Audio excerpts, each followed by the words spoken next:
Hello, everybody, and welcome back to High School Not So Much a Musical.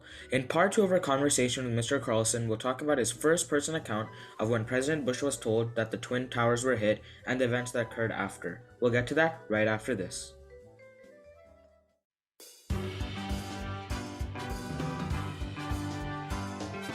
This is High School Not So Much a Musical, a podcast that takes you on a ride through the peaks and valleys of a high school journey. Here are your presenters, Nitin Jaladanki and Ayush Agarwal.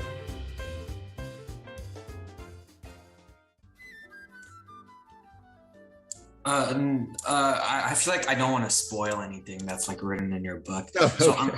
unless you're fine with sharing a little bit, like that'd be fine. But if you're Well, not, I mean, I can tell you, the president was doing a reading exercise in a classroom in Sarasota, Florida.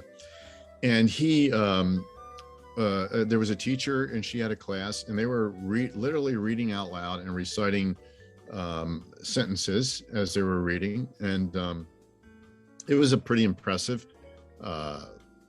exercise for a classroom to put on for a president. He was patiently observing this. And in the middle of it, his chief of staff walked over to him and whispered in his ear that the country was under attack, that a plane had hit the World Trade Center, which I think they had known at that point already, but they thought it was a small aircraft like a Cessna or something.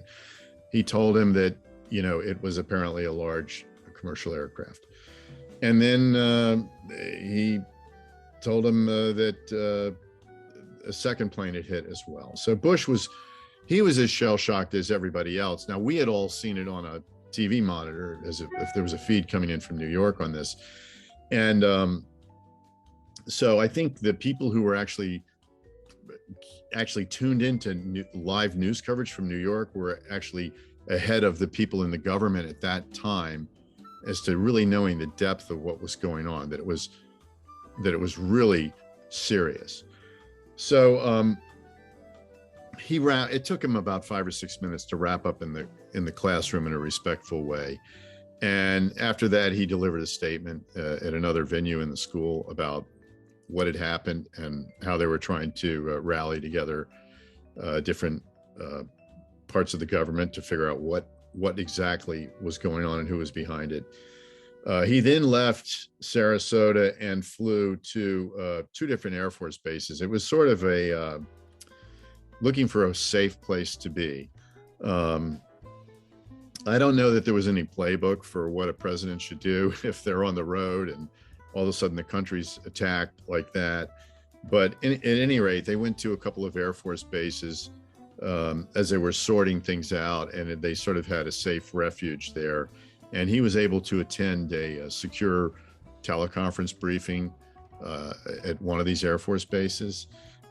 Then he apparently decided that he really needed to get back to Washington and address the nation because it was important to show that the government was still in control, and we had a responsive government, that we hadn't been taken to our knees. So he got back to Washington by the dinner hour, and then that evening he did an address to the nation.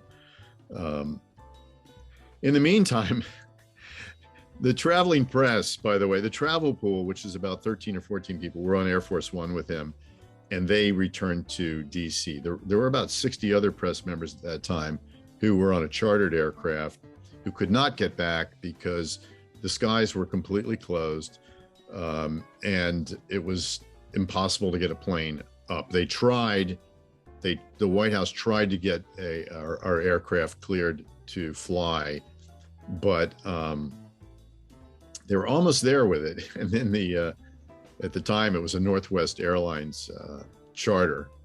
Northwest doesn't exist anymore. They got bought up by another company somewhere along the line. But the CEO of Northwest said, "No, I'm not putting my plane up in the air. I'm not putting my crew up in the air," because let's face it, it was scary. I mean, you could have been shot down by some well-intended Air Force person, I presume. So anyhow, the other press people ended up riding a bus back, a 20-hour bus ride to DC, which they were very unhappy about because all of the reporters then On a 20-hour bus ride, we're going to be out of pocket completely. Whereas if they had like a 3-hour plane ride, they'd only be like 3 hours. They'd sort of be off the grid. But just to go back in history a little bit, this was a different time, guys. We didn't have smartphones at the time. The great cell phone to have was the Motorola flip phone, and it was actually expensive, to get a monthly account for one of those things. I think it was like $80 or something. So only a few people had them. Even in the press corps, only a few people had them. Most people, the internet to them back then, they were sharing MP3 music files. I mean, the iPod was just coming out that year in 2001.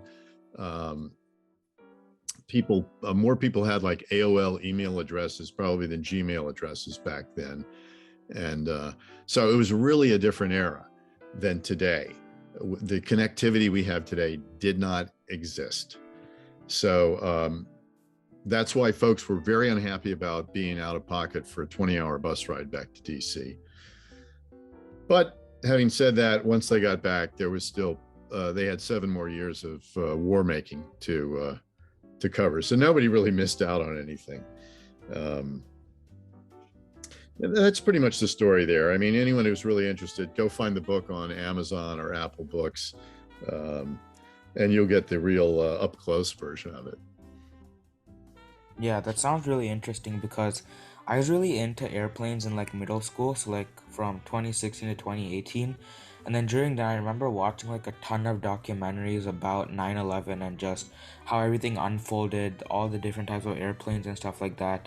I remember seeing like this picture of Bush sitting in a chair with his legs crossed and his like arms in his lap, and then his a chief of staff like is just leaned over into his ear, and you can like see all the little kids in front of him who are sitting. So it's just like a really like scary photo, and it's almost like the country was falling apart while he was just sitting there with all these happy little children. So it was like a really like surreal kind of photo to kind of see. But this kind of leads into my next question, which is every news reporter or everybody who works in the news business has their own little niche, like the topic that they just love engaging in debates about and writing about. So could you talk a little bit about what you liked covering the most? And it doesn't have to be a specific event, but what was your favorite genre to cover? And this is more of like not your favorite moment or event, but what was your favorite topic to cover? Was it the presidential campaigns, terrorist attacks, or just general news reporting, like the small things that happen every day? Well, I mean, that's a totally legit question, but I will tell you that over the 40 plus years I spent in the business, my niche, or whatever you want to call it, the things I found most interesting slowly changed. I mean, when I first got into the business, I was really interested in filming things that had a lot of kinetic activity, where you were sort of showing people things they just simply hadn't seen. And so I really enjoyed picture stories, and that was really my emphasis. And I think anybody who's, chooses to make a profession out of using a camera is going to feel that way, especially, somebody shooting video or film as opposed to somebody shooting stills necessarily. So I was very interested in that for, my first, say 10 or 15 years. But I will say that once I got introduced to the whole political side of things in the White House, which availed opportunities that you just simply would not have doing the rest of the news gamut in this country. It was just simply a unique thing. And it was more on the camera side. It was, it did become very interesting. Just to follow this sort of political drama. And like I referred to early, all these presidents are operating in crisis mode, probably easily a third of the time. So you get to see these people, and it's just interesting because, here I have a camera, it's a 20-to-1 zoom lens on it. And basically I'm training the thing on these people's faces every day and seeing what they look like. And, sometimes if you're around somebody long enough, I don't know them, okay? I don't know these people. I've talked to them a few times. I'm at maybe 12 feet away, a lot of times taking a picture. But I can sometimes tell when somebody looks like they're having a good day or they're having a bad day. I can tell when somebody nicked themselves with a razor that morning, or they had a little skin frozen off their cheek because the dermatologist took something off. So, I mean, this is bizarre, but you get to know people in ways that you never would have thought, and just it becomes a study of these different human beings who are, and by the way, I just call them human beings. They're all, celebrities, but, when you're around them every day, you just realize they're just, it's just another human like you. I mean, they could screw it up. They could get angry at something. They can laugh at something. It's, and frankly, none of them are prepared for the job. And now, I'm not saying that because I think I know something about the job, but I did watch 6 different ones of them and see, when each one runs into more challenging times. And I just don't think anyone in political life knows what the next challenge is coming around the bend. They just don't know a lot of the time. Some of them really are true surprises. So I think, sort of following the surprise factor became more of a focal point, say, certainly during the Clinton years, because it was interesting because, Bill Clinton was really sort of adored at the time. I mean, he was, he played the saxophone. He went on TV on one of the nighttime talk shows and played the saxophone once when he was running for president, and everybody thought that was great. So he was sort of this kid-like guy who became president, and he just had a way of articulating things. He was sort of a darling president for a while, at least, and then he got in trouble when he started getting into some of his scandals. But that was sort of a point where I realized I was finding the human study to be more interesting than worrying about, gee, when was the last time I shot a picture story with something that was really cool to look at or fun to watch, So, and I have to say that the internet changed the type of content that the commercial television networks were considering news. And I can explain that to you if you'd like to hear some more about that. Yeah, definitely. That would be great. Well, I want to say that, around 1999, I think the first digital video camera came out, a first like DV camera where people could buy it for, like $800 or something. And shortly thereafter, in the early 2000s, like maybe 2003 or somewhere around then, YouTube came around. And I mean, it was a phenomenon. And basically, I think that as people filled YouTube with video, and people then had Final Cut Pro and iMovie, and they had editing programs at their disposal. They were very expensive, but people did have them, and people were filling YouTube with some pretty interesting content. And a lot of it was just sort of show and tell things, interesting things you would never see otherwise. A lot of it was stuff that we used to love to film and do stories about. And I think that the network news operations looked at YouTube and decided, well, if John Q. Public can go show you all the interesting and odd things that you never would see, then we shouldn't waste our time doing that. Maybe we should just concentrate on what we have an advantage over, which is we can do things live. We have a lot of, boots on the ground, reporters, and we can give you news happening from places that John Q. Public really can't. So let's concentrate on that. So I think that drove their, the types of stories they did more into the political, the breaking news types of things. Of course, everything's breaking news apparently now. But that's where they really started going down that road. Let's do what we can do that the other guys can't do. So I don't think they wanted to fight the public or compete with them. They wanted to do what the public couldn't do. Does that make sense? Yeah. Yeah, that was really great. And like now I sort of want to transition to like what like the behind the scenes look like for news, like or like just news in general. And like, you know, every day or whenever you turn on the news, you see these people, these commentators sitting at their desk talking about an event just happened, and then they'll transition or they'll ask a question to a reporter who's at the actual event, right? You know, they're holding their mic and everything, they have their camera crew and everything. But would they know like what they're going to say, or would there like 2 minutes before, would they be like reading off of a script, like memorizing, so then they can go and report it to everyone watching? Well, I could tell you there were certainly numerous occasions where before the reporter would be on the air, they would be talking to a producer who was in their ear, in their little earpiece, and saying, hey, well, if so-and-so wants to ask me a question, I could talk about this, this, or this.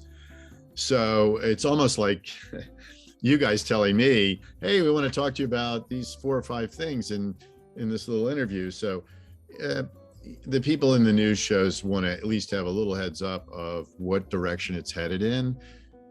So I think that you're seeing that, and I think it's not that difficult to figure out that the reporter understands the question that's going to come at them.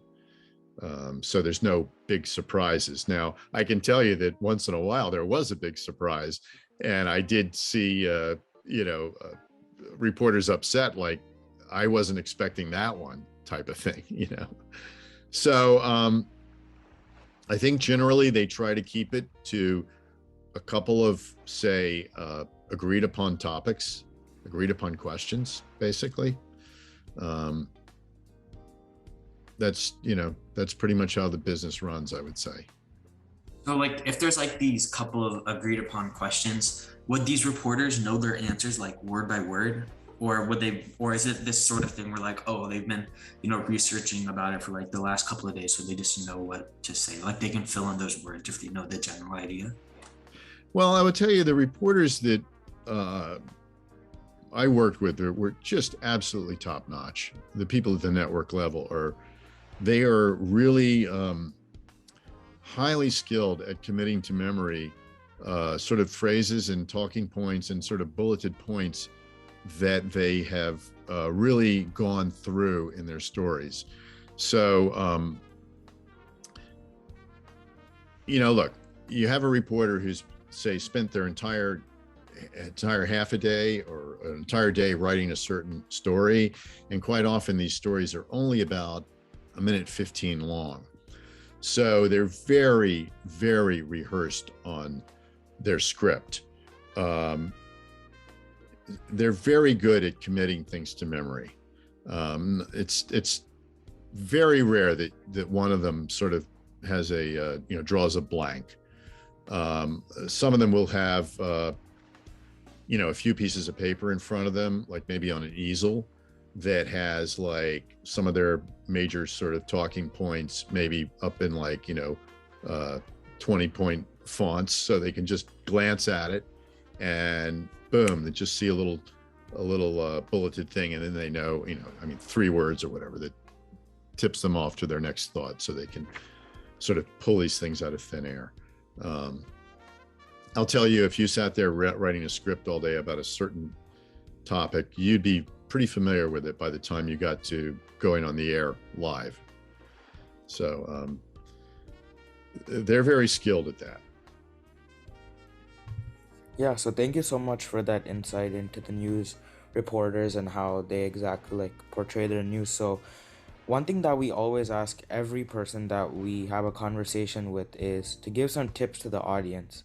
Now, it can be any sort of advice that you have for the audience, anything that you want to tell to the audience. So it's just kind of like an open area for you to give some tips to our audience.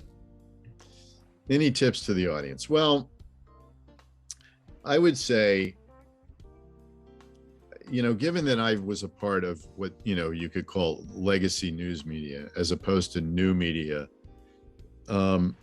people need to be cognizant of one really important thing when they're consuming news, and that is, if it's an organization that has, a lot of boots on the ground reporters, I mean, a lot of people with, pen and pad in hand and literally going out to the source that they're reporting on. They're physically there. That's what you want. You want people who are actually there.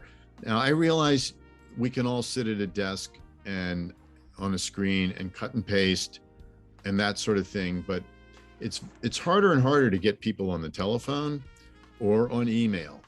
And like real reporting is pretty much done in person. So I think people need to understand that the legacy outfits are still doing real reporting, as opposed to a lot of the internet outlets or new media, where it may just be people sitting at a desk that are reading the legacy news accounts and then just sort of cutting and pasting things together. So there's a big difference, being there is everything. So, and that sort of makes the difference between news and editorial, because a lot of content on the internet is basically editorial.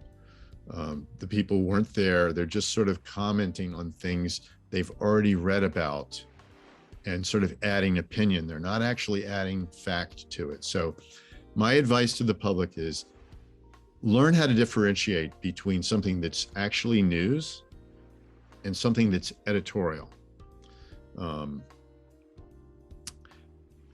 That's my biggest piece of advice, because it's very confusing. Also, if you read something on the internet, before you start reading the article, look for the date it was published, because I can't believe how many articles you start reading and it's like, that's from 4 months ago. Some of them don't even print dates, because I think they want you to look at it anyhow, because if it's not current, you might just, skip the page and you won't see the ads.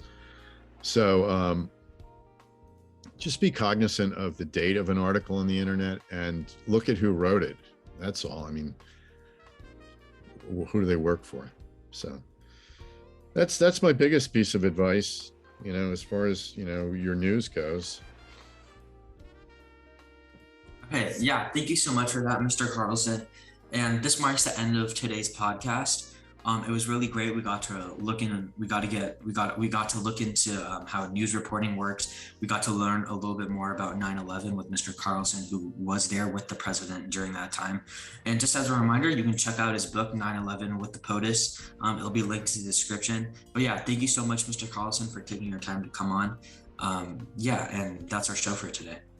Thanks very much for having me. It was a pleasure, and good luck with your show. I think you guys deserve a lot of credit for doing this. I remember when I was in high school, I didn't do things like this. Yeah, thank you so much. Take care. Bye-bye.